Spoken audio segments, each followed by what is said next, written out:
네, 뉴스 정면 승부 3부 시작합니다. 올해 상반기에만 아동학대로 12명의 아이들이 목숨을 잃었고요. 아동학대 피해자는 5천 명을 넘어섰다는 통계가 나왔습니다. 참 안타까운 일인데요. 이 아동학대에 대한 관심이 증가하고 처벌이 강화되다 보니 아동학대 판정 건수가 계속 증가하고 있다고 합니다. 이 아동학대 어떻게 줄여야 하는 것인지 잠시 후에 초록우산 어린이재단 김은정 소장과 이야기 나눠보겠고요. 이어서 수요 스페셜 새 남자의 정치수다 준비되어 있습니다. 김경진 변호사, 소종섭 전 시사저널 편집국장 두 분과 함께하겠습니다. 계속해서 여러분 의견은요. 문자 샵 0945로 보내주시면 되고요. 짧은 문자 50원, 긴 문자 100원의 정보 이용료가 있습니다. 정면 인터뷰 바로 시작합니다. 초록우산 어린이재단 김은정 아동복지연구소장 전화 연결하겠습니다. 소장님, 안녕하세요. 네, 안녕하세요. 김은정입니다. 네, 이 아동학대 범죄의 처벌 등에 관한 특례법, 이게 아동학대 처벌법이요. 시행된 지 1년 됐습니다. 이 당시에 특례법이 나온 배경 설명해 주시죠. 네, 사실 저희가 2000년도에 아동복지법이 개정이 되고요. 네. 이 법에 따라 전국의 아동보호 전문기관이 개소하였습니다. 그래서 지금 15년 동안 정말 아까도 사회자께서 말씀하셨지만 14명, 12명의 아동이 사망했다 그러잖아요. 올해 네. 들어서 아동학대로. 네. 그 15년 동안 140여 명이 넘는 아동들이 성인과 보호자의 학대로 사망에 이르렀었습니다. 네.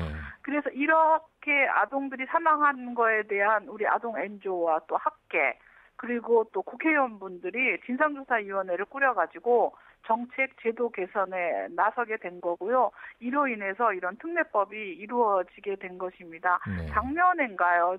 재작년인가 울산인가 칠곡 쪽에서도 계모에 의해서 아동 학대로 사망한 사건들이 있지 않았습니까? 이걸로 인해서 진상조사회가 꾸려지고 또 저희와 같은 아동 NGO가 힘을 모았고 또 제도 개선에 정책에 또 입안해 주신 국회의원분들이 계십니다. 감사하게 생각을 합니다. 네, 소장님. 그러면요. 지금 현재 법적으로 네. 아동학대 어떻게 정의할 수 있나요? 네, 지금 모두 그 아동복지법에서 보면은 만 18세 이하의 아동들을 아동이라고 하거든요. 네. 아동학대라 하면 이러한 만 18세 아동에게 성인이나 보호자가 아동 성장 발달에 저하하는 행위를 포함하게 되는데요.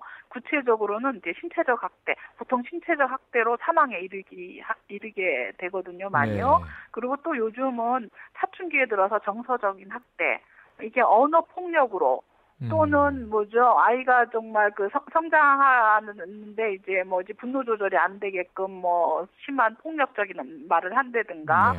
그리고 또 방임, 학교를 안 보내거나 또는 유기, 아이를 버리는 것들 그리고 또 최근에는 여자아이들 대상으로 주로 이루어진 성학대 네. 이렇게 분류가 되고요. 방임에는 물리적 방임, 너무 쓰레기통처럼 생활하는 집안들이 있어요. 네. 또 어떤 가정에는요. 학교 안 보내는 거, 그다음에 병이 났음에도 불구하고 병원에 안 데려가서 진료받지 못하게 하는 의료적 방임들로 분류가 됩니다. 네, 이 아동학대를 두고요. 영혼의 살인이다 이렇게 부르는 것도 들었는데요. 그만큼 이게 신체적인 상처뿐만 아니라 정신적인 상처가 오래 남기 때문인 거죠? 그렇죠. 이 아동은 정말 태어나면서 엄마 또 주 양육자의 영향과 자극에 의해서 성장 발달하게 됩니다. 네. 사실 그 가족 환경이 되게 중요한데요.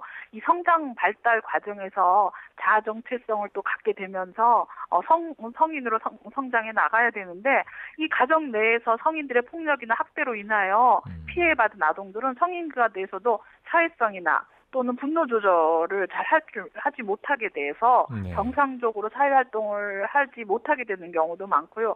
또는 신체에 장애가 생긴다는 경우도 있어서 그 후유증이 다양하게 나타나게 됩니다. 결국 이거는 우리 사회의 사회적 부담으로 되돌아오게 되는 것입니다. 그렇겠죠. 네. 그런데 소장님, 이 특례법이 시행됐음에도 불구하고 아동학대가 오히려 늘어났다고 하는데 그 이유는 뭡니까? 근데 저는 우선은 대국민 인식 홍보가 그래도 지속적으로 돼 있음으로써 공권력이 이제는 조사 과정에서 개입을 하게 됩니다. 네. 신고 접수가 되면은 이제 경찰에서 상담원과 같이 조사를 하게 되는데요. 그러한 것들이 과거에는 친권자의 개입 거부로 저희 민간기관에서 개입이 안 됐었어요. 하지만 이런 개입이 잘 되는 걸 보고 신고했던 그 이웃 주민들이 이제 뭔가 아이에 대해서 개입이 되는구나 확신을 갖게 되면서 신고가 늘어난 게 아닌가 저는 그렇게 생각을 하게 되거든요. 네, 그렇군요. 그리고 대부분의 아동학대가요. 이게 한두 번에 그치는 것이 아니라 계속 반복되는 것이 문제라면서요. 네, 맞습니다. 저희도 2014년 그 아동학대 전국 보고서에 보니까 그 매일매일 학대가 발생하는 경우가 전체의 30% 네. 최고로 많이 나와요. 네. 3,000건이 넘게 나왔고요.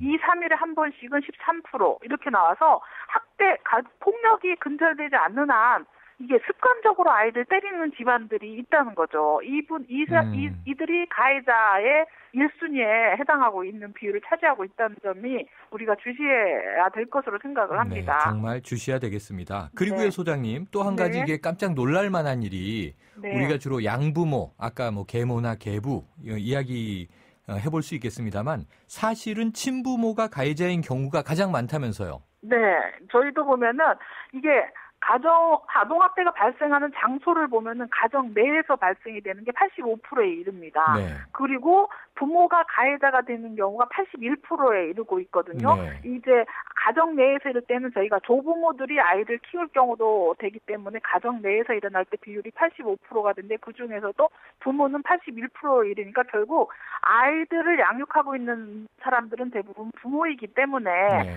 부모들이 분노 조절이 안 되든가 양육 방법에 있어서 아이와의 관계에서 설정을 잘 못해서 이렇게 폭력으로 또는 또 정서적 학대로 또 이어지지 않는가 싶습니다. 그렇군요. 이게 양부모에 대한 선입견도 좀 우리가 벗어버려야겠고요. 네. 꼭 이 혈육이라고 하더라도 부모 자격이 없는 사람들이 많다는 게 문제인 것 같은데. 맞습니다. 예, 이 작년부터 시행된 특례법이요. 아동학대 범죄에 대한 처벌을 이전보다 강화했다고 말씀 주셨잖아요. 네. 그렇다면 실제로 처벌이 제대로 이루어지고 있나요? 네, 저도 요즘 보면은 그 뉴스나 이런 언론 보도를 통해서 아동학대로 인해서 뭐 징역형으로 판결되는 사례들을 많이 접하고 있습니다. 네.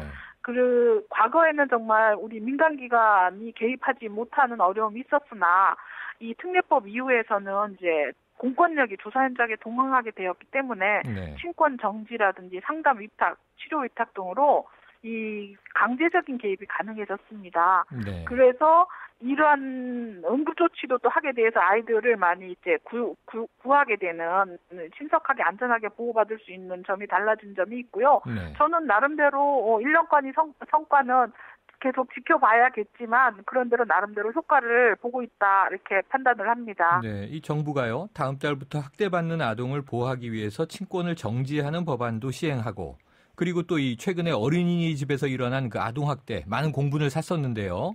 네. 이 지난 19일부터 CCTV 설치가 의무화되지 않았습니까? 네. 좀 강화되고는 있는 느낌인데 앞으로 어떤 법적 장치들이 필요하다고 보세요? 사실 아동 친권에 대해서 2년간 제한할 수 있게 된 것도 극소수의 부모이겠지만 네. 이거는 아동 폭력을 근절하기 위해서는 필요하다고 생각을 하고요. 그리고 지속적으로 이런 아동 권리에 대한 이런 운동은 사회가 관심을 갖고 지켜봐야 될 것으로 봅니다. 그리고 어린이집 CCTV에 대해서는 일정 부분 아동 학대 예방에 기여할 것으로 봅니다. 네. 하지만 그 보육사들의 인권에 대한 보장도 간과해서는 안 되고 녹화된 내용은 제한적으로 공인에게만 공개돼야 한다고 보고요. 네. 또 어떤 노력 하나를 더 추가하고 싶은 게 사실 우리 사회가 핵가족화되면서 아동을 양육하는데 어려움을 겪는 신세대 엄마들이 많습니다. 네네. 그래서 이러한 신세대 엄마들이 결혼하기 위해서 부부교육, 또 부모가 되기엔 부모교육을 받아야 될 필요가 있고요. 특히 산모들에게는 그 아이들이 36개월까지 그 애착 관계가 주 양육자와의 형성이 잘 돼야만이 이게 이제 분리불안도 장애도 안 생길 뿐만 아니라 심리적으로 안정감을 취할 수 있기 때문에 산모들한테 애착관계 형성을 위한 부모 교육이 절실히 필요하다는 생각입니다. 전반적으로 꼼꼼하게 잘 짚어주신 것 같습니다. 오늘 말씀 감사합니다. 감사합니다. 지금까지 초록우산 어린이재단 김은정 아동복지연구소장이었습니다.